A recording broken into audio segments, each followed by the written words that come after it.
week, we'll be converting this cluttered study into a family treasure to be used by all. Poorly planned studies are often underused, and they become a place where things that have no home get dropped, often looking more like a dumping zone than a productive place to work, study, or run the family from. First things first, it's time to have a good clean out. Being a workspace during the renovation, I can only remove what is absolutely necessary just to get started. Once the clutter is gone, it is time for the tools. I was so excited to do this project with my dad, a mechanic by trade, but Dad can do pretty much anything. So much of what I've learned over the years comes from working with Dad. First step was to remove the oversized built-in desk that took up so much space.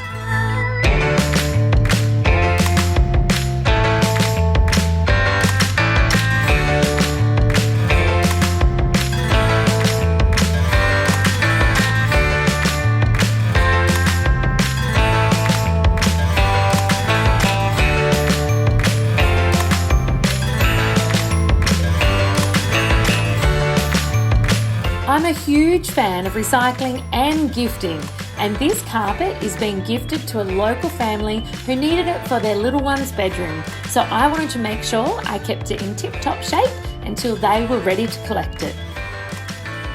After gathering my supplies, I started to clean old glue and lumps off the walls with a large flat scraper, and then puttying up the holes that will be visible when the new fit out is put in place. Then a light sand and a clean, and I'll be ready to go.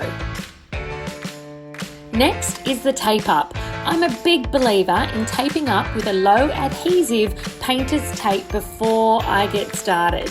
If you invest a little bit of time up front, you'll get a better result and less stress when it comes to cutting in time.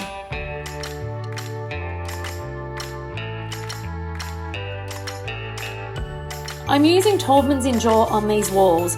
I find it my go-to for not only coverage but also washability. And the colour I've chosen is a Taubman's Miss Universe. It's a really crisp white with a clean tone that is going to work really well with the surprise feature in the room. I'm super excited when it comes to painting. That first coat is always so satisfying as you see the space start to instantly transform. You can tell that this room hasn't been painted in 12 years as the walls were breathing a sigh of relief as that first paint was rolled on. And the good news is that the trims and the ceilings had recently been painted, so that's going to save me a load of time. Once I got that second coat on and I was happy with the coverage, it was time to remove the tape and check out my handiwork. Painting done, tick. Next step is the wallpaper. I've gone with a removable self-adhesive wallpaper from Rocky Mountain Decals.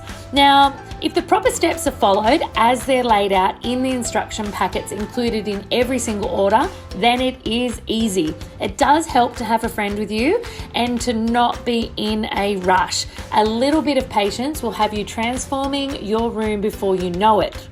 Now, these decals or wallpapers are great for not only homeowners but also people renting, as they truly are removable. Now, I chose in this case to make it removable in case I change my mind in a couple of years, and then I could easily change out my wall. Once you get it straight at the top, it is just like covering your kids' school books. Slowly pull the backing down and smooth it onto the wall with a card that comes with the wallpaper.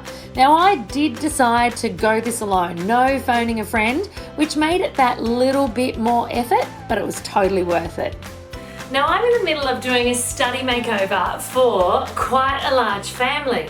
And one of the things that I'm concentrating most on in here is the idea of bench space and storage. So it needs to be somewhere that an office can function from, as well as somewhere that the multiple children in the family can come and do their homework and have clear, beautiful space to nurture them. But inside of this bigger project, I'm concentrating on a really special and bespoke bench set to go into here. And it has all the elements I'm after. So it has piles of storage. It actually has 3 of these flat pack units as the pedestal base for the actual desk, which is very exciting. I'm going to show you more about the bench top later. And these guys are actually purchased, I have 3 of them. These guys are actually purchased from an everyday flat pack distributor. These ones are from IKEA. So they cost me next to nothing. They're highly practical, but if I'm going to be really frank, leaving them in their existing state, yep, they're beautiful, but they could be so much more. And you know, our world is absolutely fixed and people are completely all over recycling old pieces of furniture, but one thing people often miss is how they can customize and make new pieces of furniture that they purchase their own and amazing and bespoke. So yep, these are great, functional, really attractive pieces of furniture that are going to work as the plinth for the much bigger desk project inside the study. But what I want to show you now is how you can convert these from just being beautiful storage items into amazing custom bespoke items using a set of simple handles. So let's get started. When I'm drawing on furniture so that I don't rough up the surface, or if I make a mistake I can move my mark, I do like to use some painter's tape, which will be popping in the center of each of these drawers before we actually start to measure out the dead center and mark it onto there.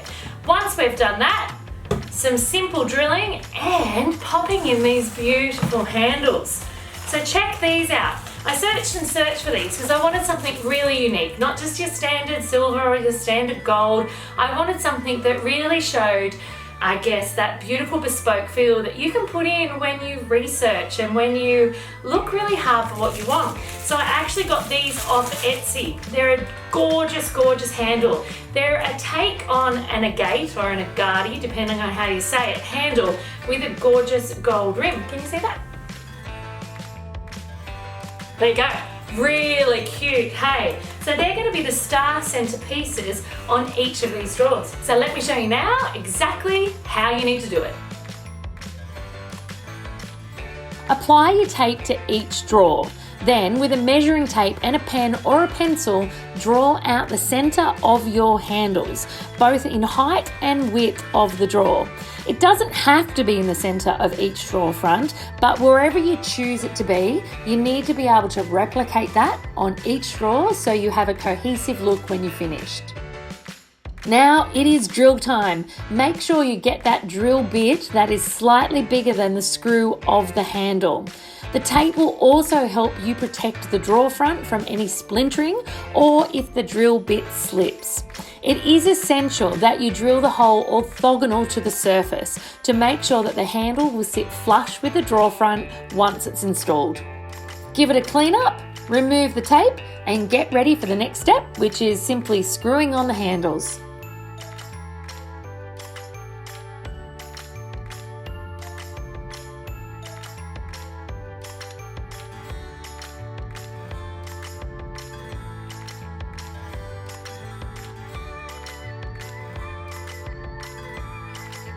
And done. Not looking too hot in this pic, but I promise, stay with me, it will be worth it. Now we need to look at how we're going to finish this entire desk project, and it's a really long expanse. It's 3.2 meters and it's around 700 deep. So unless I wanted to get a custom made kitchen bench top alternative where I literally am going to be paying quite a bit of money for a bench top to go in there, I need to think outside the square. And that is exactly what we are doing. I cannot wait to show you the results. How good has the wallpaper wall come up? I absolutely love it. I was taking some deep breaths doing it because wallpapering is definitely not my favorite thing to do at all.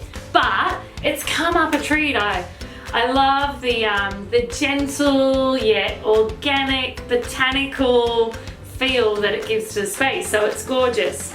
Now this study project, this makeover, storage is at a premium. More and more in life, no matter how much I love decluttering, when you have a family working in a home, you absolutely need to think about storage.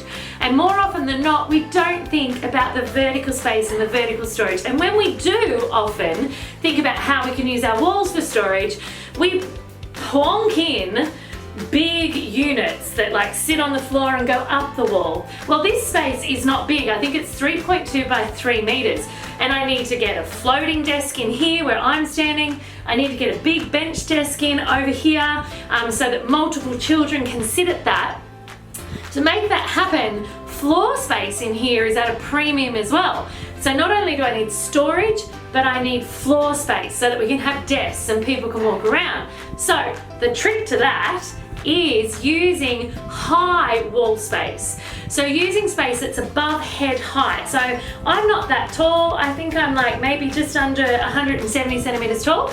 So what I am going to be doing is I'm going to be popping in wall shelving and storage that goes above head height but is still accessible by reach. So what that does is it means it frees up the space on the floor underneath for us to walk around, but it gives us additional storage, not only inside the shelving but on top of the shelving. So there's a lot of work that goes into getting something like this up on the wall. Now this house, I love a steel frame house. This house is a steel frame house, which is fantastic for a whole world of reasons, but it can present some, I guess, minor challenges when it comes to securing big heavy items to the wall, because most steel frames are actually quite thin.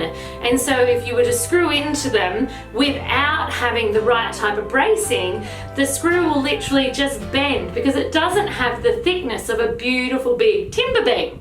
And as I said, I'm a massive, massive fan of a steel frame, but it just means we need to think about it a bit differently and make sure that there's plenty of that steel to bite into.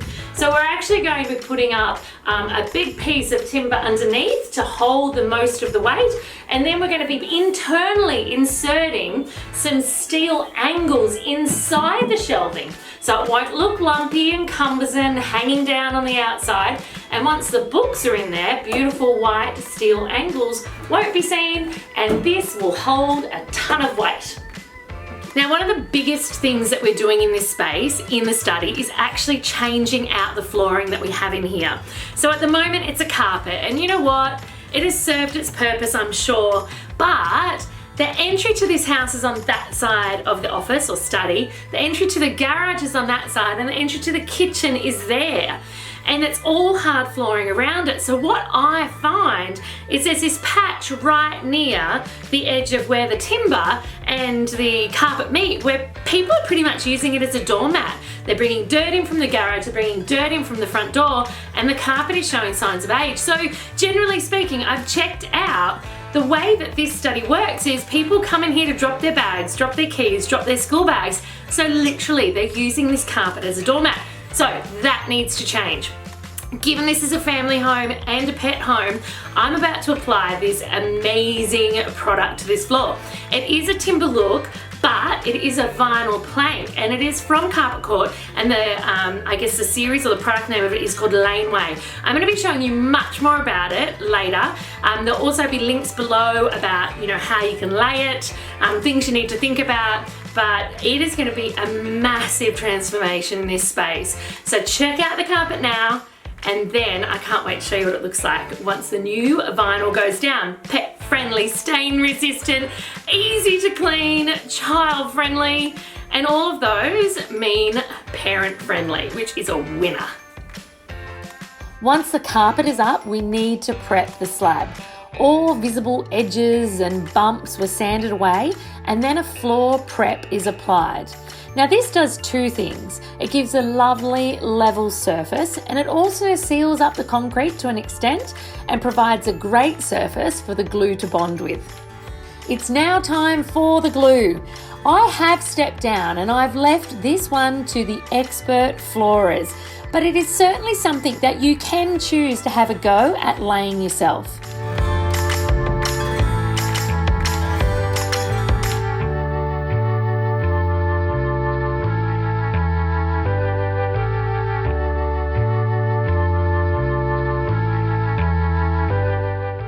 And bring in the amazing vinyl plank boards.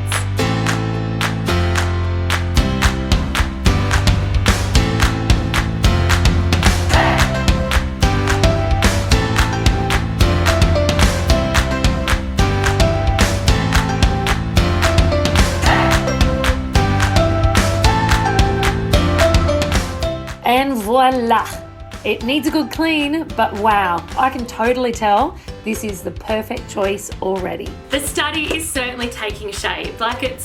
I'm really happy with how it's looking, but even though I feel like I've come so far, there is still so far to go.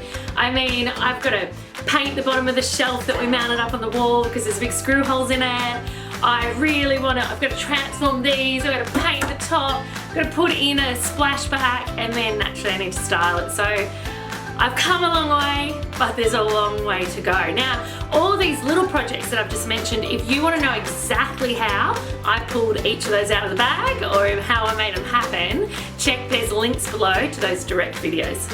And make sure you catch the next show to see the big reveal of the family office space. Thanks for watching. Did you know we run workshops for all things DIY and renovation? I've popped the link below with our schedule for the rest of the year. Hope to see you there sometime soon.